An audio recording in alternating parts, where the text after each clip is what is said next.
안녕하세요. 법무부인 현답의 장신건 변호사입니다.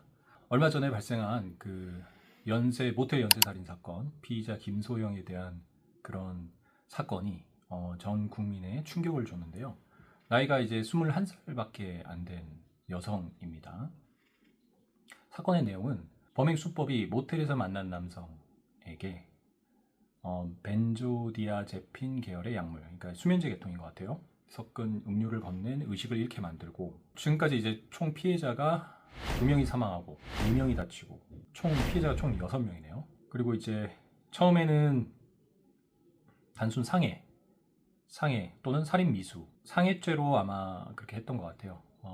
그렇게 해서 수사가 시작됐는데 챗GPT 통해서 수면제 과다 복용 시 사망 위험성, 이런 거를 이제 구체적으로 검색한 내용이 발각되면서 이제 살인의 고의가 확인되면서 살인의 고의가 있다. 그래서 살인죄로 송치, 아마 그래서 지금 검찰에 있는지 지금 재판 기소를 했는지 지금 재판 단계에 있을 것 같은데, 우리 사회에서 지금 생각보다 통상적으로 예상하지 못한 그런, 일반적으로는 좀 약하다거나 그런 보호 대상이었던 그런 사람들이 강력범죄를 저지른 케이스가 많이 늘고 있습니다. 예를 들면 이제 13세 미만의 촉법소년이라든지 그 젊은 여성 또는 65세 이상의 고령의 노인분들이 범죄가 좀 가파르게 늘고 있어요.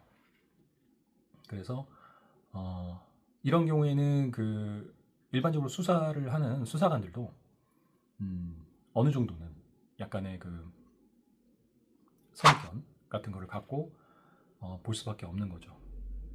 특히 여성과 남성 간의 데이트를 통한 사고나, 혹은 여성이 남성과의 데이트를 통해서 발생하는 어떤 성범죄, 이런 신고를 했을 때는 기본적으로 수사관은 여성 입장에서 좀 살펴볼 수밖에 없는 그런 한계가 있습니다. 근데 김소영 씨 같은 경우에는 굉장히 좀 특이하게 과거에는 절도의 그런 행적들이 있어요.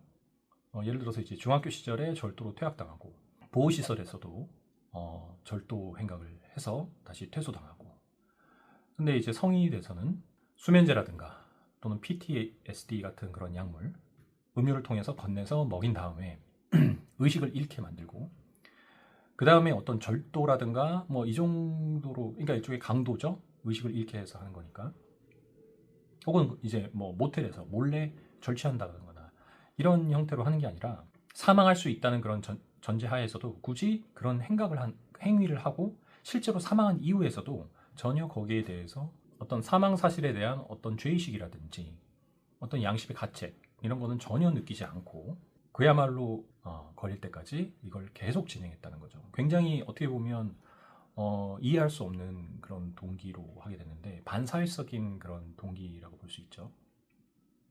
이건 단순히 그런 남성에 대한 근본적인 혐오라고 보기에도 조금 이해하기 어렵습니다.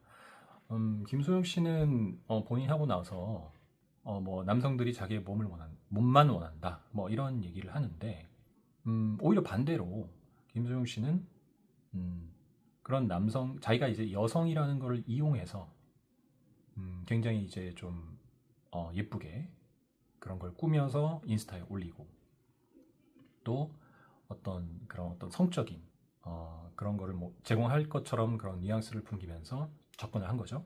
접근을 한 다음에 방심한 틈에 약물을 먹인 다음에 실제로 그 절도를 했는지에 대해서는 잘 나오진 않아요.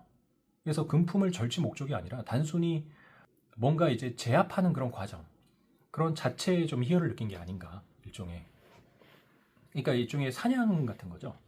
사냥을 해서 자기를 보고 찾아온 그런 남성들에게 일종의 사냥감을 이제 지정을 하고, 그 남성을 상대로 실제로 약물을 투여해서 제압을 하는 거죠.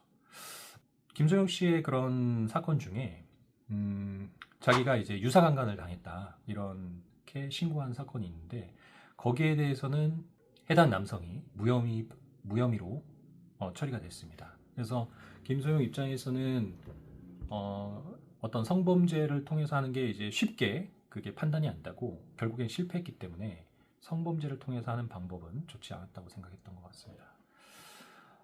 이를 통해서 우리가 좀 확인해야 할 그런 점은 어떤 데이트나 원나잇 범죄가 날이 갈수록 어떤 굉장히 진흥화되고 과감해졌다. 사실은 김소영이 지금 1인이 혼자 범죄를 저지른 건데 어떻게 보면 범죄자들 입장에서 보면 김소영은 굉장히 어떻게 보면 선호하는 그런 캐릭터입니다. 왜냐하면 굉장히 자기가 적극적으로 남성의 그 어떤 피해자들 범죄 대상을 물색하는 것도 굉장히 적극적이고, 그리고 한 번 범행한 이후에도 끊임없이 범행을 계속 하려는 그런 의지가 보인다는 거죠. 그리고 김소영은 그 자체로 물욕도 별로 있지가 않아요.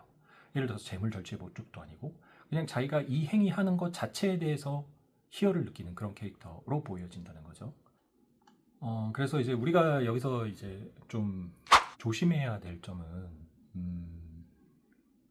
우리가 이제 익명성에 기대서 예전과 달리 어떤 데이트 상대 이런 거를 많이 만날 수 있다.